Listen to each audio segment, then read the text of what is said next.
This is Made for More Living with Johnny Jennings. Online at madeformorerealty.com. So today is going to be a fun show. We have not only one Matt on here, Matt Bijou, but we have a second Matt Bingaman from PDF and Bingaman Realty. And he is going to be talking about commercial real estate, right? Specifically, let's kick it off from toilets to triple net. Yeah. What is triple net?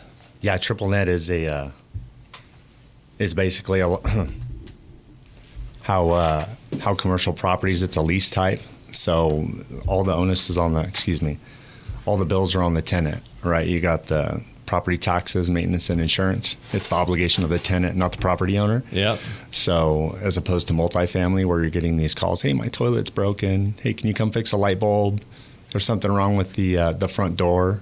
I bet the turnaround's lower too. There's so instead of a lease, being up every 1 to 2 years, probably have longer term lease. Do you know what a good triple net lease runs? Well, that kind of gets into leases defining the value, right, of the property. But 5 to 20 years sometimes if it's like a national tenant, like a triple net, like QSR or something like a Chick-fil-A. That's cool. Yeah. So I have a buddy. He went through a divorce a few years back, and he had a number of rental units. He ended up selling all the rental units, and then his attorney said, hey, you need to buy this piece of land in Texas. All the rental units were in California, I think Nevada. And he said, you need to buy this land in Texas. So he's like, why? There's nothing on it. And the attorney said, they're going to be putting in a parking spot. A parking spot is looking, so if you can snag this land, this is perfect for the parking spot. We'll get you all set up, and you can do a triple net lease to the parking spot. And so if you guys have ever been to an airport like LAX, those big shuttle buses driving around with the dots on them, that's what the parking spot is. So he bought the land, they built this massive parking structure on it, and I think it's 30 years. The parking spot has 30 years to renew the lease. If they don't, he gets the finished parking structure. And that entire time, he gets paid, based off that triple net lease, a certain, I think it's a percentage of the revenues. Wow. So, and it increases over time. So it's not like a fixed amount from, now and for 30 years. But that's essentially the power of a triple net lease. You own the land, you own the building, whatever it is, and the tenant takes care of it. Yeah, and when they leave, you get those capital improvements to go with it, right? And the capital improvements, that's the term I was looking for, yeah. Yeah, those parking structures are good too, depending on the area. Yeah. Those are great. Yeah, I think, I don't want to give bad information, but I think it was right next to Dallas-Fort Worth. So it's nice. It's yeah. And so anyways, he did well on that. But you have some stories. So for example, people you mentioned earlier, tired landlords. Yeah. Been tired of dealing with that, whether it's like a triplex or even commercial units. What's been your experience with landlords? Well, I just kind of read a lot of these assembly bills and the SBs and the ABs coming down on these landlords. It's literally kneecapping them. Yeah. They can only increase their rent so much. Meanwhile, their expenses are going up. And so when you're only getting a 2% return, we've done spreadsheets for clients that have 20 plexes in LA or other areas. And we show them that with just moving over to a triple net somewhere outside of California, we're going to remove all your problems. No more tenant toilet problems, no more calls, no more lawsuits, any of that stuff. And we're going to increase your income by over 50% sometimes. Wow. Could you imagine that? You get a 50% raise and you don't have any more problems. That's win-win-win, right? That almost sounds too good to be true. Yeah. But California, you're right, is making it hard. What's ironic about all the rent control stuff is they did that to help the tenants, right? But I think it's actually ended up hurting the tenants because now these landlords, they have to take the maximum, they have to raise the rents the maximum amount allowed just to stay current and stay competitive. So if you're tired of dealing with those headaches, contact Matt and, sell that sucker and move it into a triple net situation. Didn't you do one recently? I think you mentioned Chick-fil-A, right? Yeah, our team does a ton of that sort of work. That's kind of one of our bread and butter deals that we do. And again, that's in line with what Paul's experience is. I mean, he's been at this for like 40 years. He's done a bunch of that own work for himself. And so being able to get inside and see the inner workings of that is just mind blowing, that a lot of people are still seeking out these multifamily investments in California and thinking that it's the key to success, when it's like, when you plot out the numbers on a spreadsheet, they just don't. So what would be a good return? So if someone's looking to do like they're considering, hey, should I keep this rental property? Maybe they've already depreciated as much as they can. Maybe they haven't, but they're not sure what to do. That's what they're comfortable with are the rental properties. And now they're looking, hey, maybe I should, sell this and move into a commercial deal with a triple net lease. What is a decent return?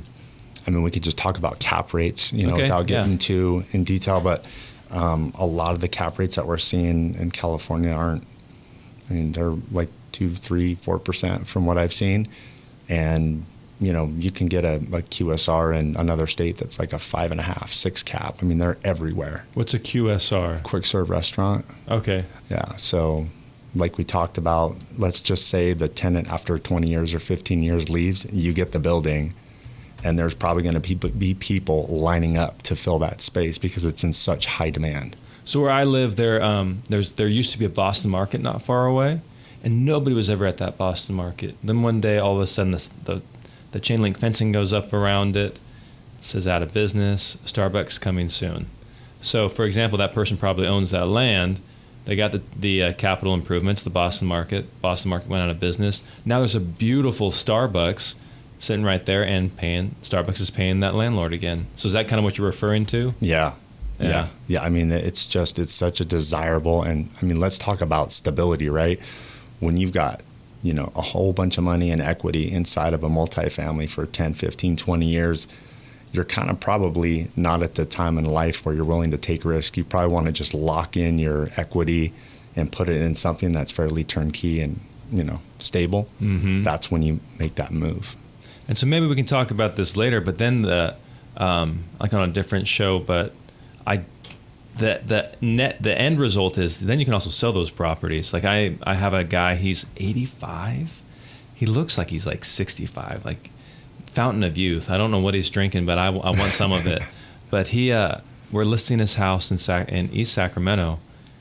He's owned this home, I think, since the 70s. He hasn't lived in it since the late 80s, and it just sat there vacant. But come to find out, he has a home in Pacific Grove. He has a home in Reno. He's got 2 other houses here locally. And I'm like, what? Like, how did you afford all this stuff? And he's like, well, we got into commercial real estate early on, and we just kept improving the properties. And I think one of his properties he sold, he owned it outright, and he sold for $10 million. Wow. Right? So, but again, he just wanted to simplify. And so they were simplifying from like the residential into the commercial, because commercial tends to be a little bit less drama, and then end up selling the commercial assets. So it's a great way to build long-term generational wealth. Yeah, I feel like you have more advantageous strategies in the commercial realm than in the residential, especially in this state. And there seems to be a moat too around it. Like I don't understand it very well. And that lack of knowledge is like an inherent moat preventing other people from jumping in. Everybody can go, yeah, I live in a house. I know how to get financing on a house. But getting financing on a commercial deal is way different than getting financing on a house. Oh, 100%. I mean, I think the only parallels is probably a DSCR for multifamily in the residential world. DSCR, debt service coverage ratio. Yep. Yeah. But those, like the residential lenders that I know that can loan up to like an 8 or a 10 plex, their debt coverage ratio is like at a 1%, and most of them, like the banks that'll loan on the bigger deals, are like 1.3, 1.35, and that affects loan to value, and that's a more kind of in-depth conversation regarding commercial financing. But it's worth knowing that shout out to Paul Frank. He is so generous with all of his time that he's put together free training for anybody and everybody who is interested in learning. And I will tell you that I still, to this day, I've been studying under Paul for like 3 years, maybe a little more now. I still go back and watch those trainings and learn something new every time. So there's so many nuggets in there. Mm-hmm. Commercial financing is something everybody needs to learn about if you're in the real estate world. for many different reasons, and we'll be touching on that a little bit. Yeah, well, we can just kind of move into it now because you were talking. There was a successful local business. They bought a building with SBA financing. You mind going into that Small Business Administration financing loan? Yeah, so I mean, it's a higher leverage loan, right? So if you've got a business that you're just killing it, I mean, you're making a lot of money instead of just frivolously spending it. Maybe like Matt in radio, right? If you're making a ton of money. Yeah, instead of just buying cars and fancy watches, you can get your act together and get an SBA loan and maybe buy a bigger area, say, and lease out maybe 49%. And then you could be, a landlord and then run your business. And then eventually you could just lease the whole place out after, you take care of your loan covenants and start again. And so that could be an opportunity depending on how, and there's a lot of different strategy on how you could do that as far as maybe demising the space and creating more office condos or something like that, or, incorporating some CCNRs and selling it off as a condo project. I mean, there's a huge play there that's a little bit more sophisticated than I can talk about without notes, but there's a huge opportunity there for a successful small business owner to create generational wealth through SBA financing. Incredible. So what was the 51-49 percentage? Right. Great question. So the SBA, and again, I would have to refer someone to an SBA lender, and we have some really good ones. Sure. So if you need help with that, let me know. I'd love to get you pointed in the right direction. But typically the owner user would have to occupy 51% of the square feet of the square footage to be within the loan guidelines. Otherwise, they're kind of outside the realm of what they agreed to. Because if it's more than, if you have less than 51 for your business, it's like, well, you're not really buying this for you. You're buying it, it's as more of an income investment. Yeah. Okay, I got it. Yeah. Okay, that makes sense. And then before we go to break, I do want to touch briefly on, we've discussed how the lending side is completely different. Just because you can buy a house doesn't mean you can, buy a commercial property. Like you don't necessarily need 20% down. You might need more, 30, 40, 50% down to help that debt service coverage ratio, those numbers pencil, right? Yeah, and that's when we talk about a DSCR, that's an investment purchase, right? Owner user's different. That's SBA. Typically, an SBA lender would want to cross collateralize the loan, like they need something. But with an investment, they make sure that the property itself is the investment. It produces enough, and then you have your loan to value on top of that. It's an equation, and we can help with some spreadsheets to understand that. To work out the numbers. Yeah. So the lending is completely different, but also there's not as many protections for the person buying real estate. Man, that's such a good point, Johnny. Like it's a completely different realm where, like Paul always says it, everyone's considered or expected to be an expert. It's buyer beware, caveat emptor, doesn't really apply in residential. There's a lot of protections in there, and that kind of gets into the due diligence phase a little bit more, which is probably a great segue for that conversation, because that is another huge misunderstanding. We've seen people come through asking some questions, and we're kind of shocked that they just jumped in with both feet without doing any research. Yeah. They're like, hey, I have the cash. I'm not going to deal with commercial financing. I'm going to buy this. And then all of a sudden they didn't fully understand what they were buying. 100%. Oh my gosh. Well, just because you have a lot of money doesn't mean you're smart, Oh, man, I agree.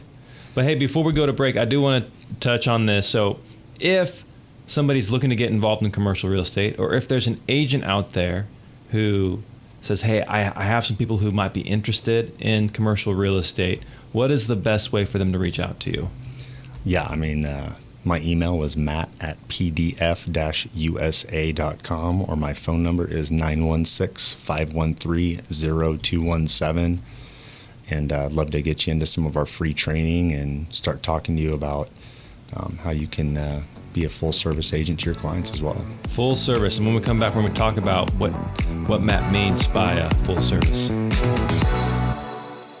Whew, life is complicated, right? So much going on in our world that's overwhelming and complex. Can't there just be one thing that's simple and easy and quick, like selling your home? I know that's the last thing you would think. That would be simple and easy. But it is when you work with Johnny Jennings at Made for More Realty. Why?